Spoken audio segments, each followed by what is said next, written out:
अब सवाल ये था कि चुनाव लड़ेगा कौन। इससे पहले ठाकुर साहब वहां से पार्षद थे और इस बार उन्होंने अपनी पत्नी सीमा ठाकुर को टिकट दिलवाई और ठाकुर साहब की शान के कारण सीमा जी ने 20,000 वोटों से चुनाव जीत लिया। अरे बधाई हो सीमा भाभी, अब तो आप वार्ड की पार्षद बन गई हैं। अब तो हमारे काम आप ही करवाएंगी। अरे ये तो सिर्फ नाम की पार्षद बनी है, वो तो महिला सीट आ गई, वरना पार्षद तो मुझे ही बनना था।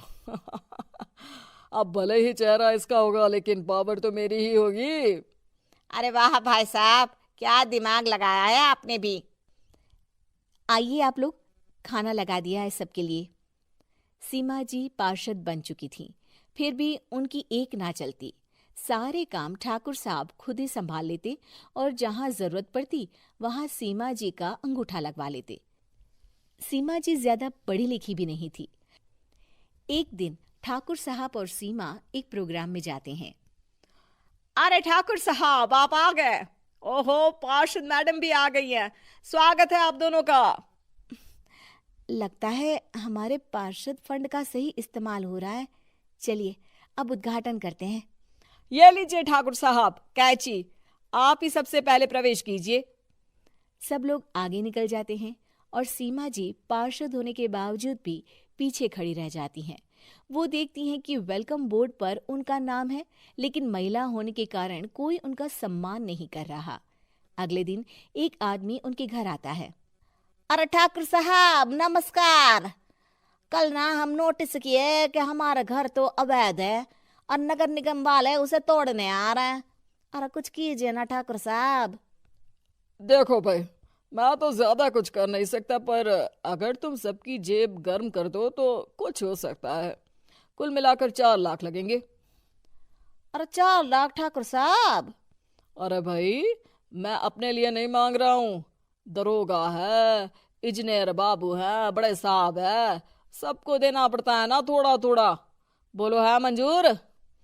तभी वहां अचानक सीमा जी आ जाती हैं।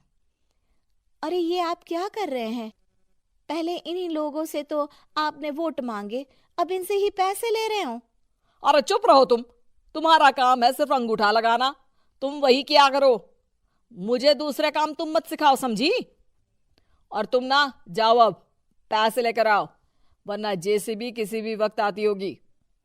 सब कुछ ऐसे ही चलते रहता है। एक दिन सीमा जी और ठाकुर साहब को एक लोकल मीटिंग में बुलाया जाता है। वहां पर कई और अधिकारी लोग भी मौजूद रहते हैं। अब मैं चाहूंगा कि ठाकुर साहब हमारे बीच 2 शब्द कहें। मेरे प्यारे भाइयों और बहनों, आज मेरा सौभाग्य है कि मैं आप सबकी सेवा दिन रात कर पा रहा हूं। आपने मेरी पत्नी को भारी मतों से जिताया है, इसलिए मैं आप सभी का शुक्रगुजार हूं। मैं आप सबसे वादा करता हूं कि हमेशा की तरह हमारे वार्ड में किसी को कोई तकलीफ नहीं आने दूंगा। सभी लोग तालियां बजाने लगते हैं। अब मैं माननीय पार्षद मैडम को स्टेज पे बुलाना चाहूंगा। अपने नाम को बुलाया सुनकर सीमा जी एकदम चौंक जाती है। उन्हें बिल्कुल उम्मीद नहीं थी कि इतनी बड़ी जगह उन्हें मंच पर बुलाया जाएगा। जैसे तैसे वो मंच पर चढ़ती हैं। ऊपर जाते ही सीमा जी को सारी पुरानी बातें याद आ जाती हैं कि किस तरह उनके पति उन्हें कभी भी आगे बढ़ने नहीं देते और उनके नाम से गलत काम करते हैं। वो बोलने लगती हैं। मैं आपके वार्ड की पार्षद सीमा हूं। आप में से बहुत कम लोग ही मुझे जानते होंगे, क्योंकि इससे पहले मुझे कभी ऐसा मौका ही नहीं मिला। सारे मौके मेरे पार्षद पति यानी आपके ठाकुर साहब ही लेते रहे, लेकिन आज ये मौका मुझे मिला है तो मैं इसे ऐसे ही नहीं जाने दूंगी। मैं आपको ये बताना चाहती हूँ कि आपके ठाकुर साहब मेरे नाम की आड़ में गैर कानूनी काम करते हैं, जिस पर अंगूठों के निशान मेरे होते थे। इसीलिए मैं अपनी गलती मानती हूँ और आज अपने पद से इस्तीफा देती हूँ, ताकि आगे से कोई गलत काम ना हो पाए। अब फैसला आप सबके हाथ में है कि आप हमें क्या सजा देना चाहते हैं।